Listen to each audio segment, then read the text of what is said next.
بهوی مگو اف روژن جشن ببن روژن آشتی و آرامی و آزادی دخوازی گله مپیک بین و تایبت اول می گوک شهید کتند ویریه ده دخواز و هیوی نوان ام پیک بی ام بپارێزن ام لایقی وێ بن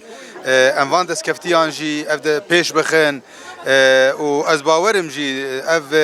عورên ڕەش یەکۆک بسەر هەرمێ داهاتنە بگشتی ناوا هەرم ناوا ئالۆزیەکە مەزندەیە گەف ژێ دەرباس بن و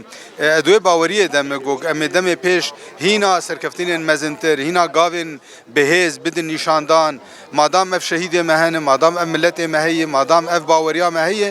وێ چاغێ چ دوو بەرا ببێم سەرکەفتنیا مەیە لێ ئەم ئانا حزورا شەهیدا ده جەژنا وان jî pîroz dikin em soza xwe dîsa ji wan re dubare dikin em dibêjin ev tekoşîna me bi hev re dameşandin asta gem giştinê destkeftiyên goçê bûne wê bên parastin em millet du şopa şehîdê xwe ye û em tev jî du şopa şehîdan e û ez wê baweriyê demim em ê him rojava him jî herêmê bigiştî wê azadî çê bibe wê daxwazek gelê me pêk bên û em ê tev bi hev re rojên azad û xweş jiyan bikin.